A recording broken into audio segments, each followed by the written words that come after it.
వెళ్ళేటప్పుడండి మనం ఒక మర్యాద పాటించాలి. ఏమిటంటే చెప్పులతో ఈ హాటకేశ్వరానికి వెళ్ళకూడదు. శంకర భగవత్పాదుల వారు అక్కడ తపస్సు చేసి శివానంద లహరి అక్కడే రాశారండి. అక్కడ ఆయనకు భ్రమరాంబాదేవి ప్రత్యక్షమయ్యింది. చంద్రశేఖర పరమాచార్య స్వామి గారు మొన్న చెప్పా, తపస్సు చేసుకుంటూ ఉండిపోతారంటే మన ఆంధ్ర ప్రజలందరూ వెళ్ళి బతిలాడితే అప్పుడు ఆంధ్ర పర్యటనకు వచ్చారండి. అంటే అంత పరమ పావనమైనటువంటి ప్రదేశంలో పంచధారలు పడతాయి.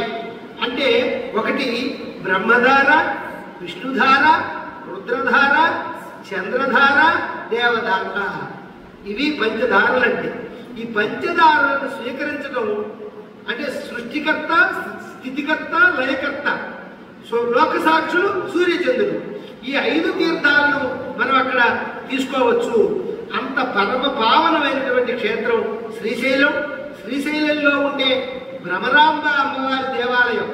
అమ్మవారి గురించి చెప్పాలంటే ఆ శక్తిపీఠం గురించి వర్ణించడానికి అలవి కాదు.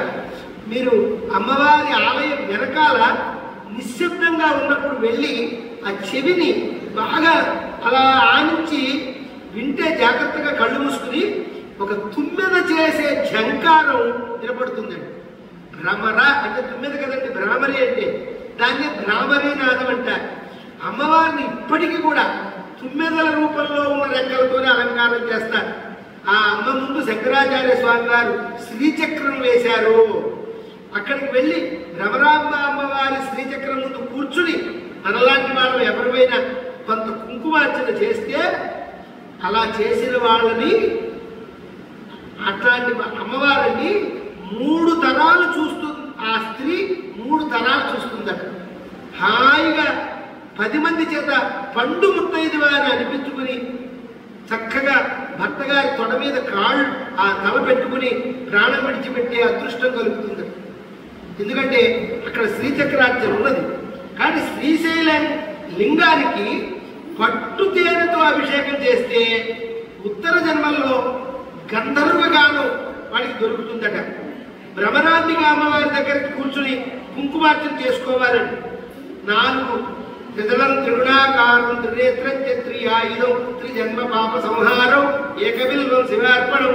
ఆ మారేడు దళాలు పట్టుకెళ్ళి ఆ శివలింగం మీద అలా వేసి తడివి దానికి స్పర్శ ఉన్నది, స్పర్శ దోషం లేదు, మనకి అభిషేకం చేసుకోవాలి. తల తగిలించి దాన్ని నమస్కరించుకోవాలి. అంటే తల్లిదండ్రులైన పార్వతీ పరమేశ్వరులు ఇంత అవకాశం ఇచ్చినా వినియోగించుకోకపోతే అలాంటి వాటిని ఎవరు ధరిస్తారండి? అటువంటి గొప్ప క్షేత్రం మన ఆంధ్రప్రదేశ్లో ఉండటం మన అదృష్టం. పూర్వం అండి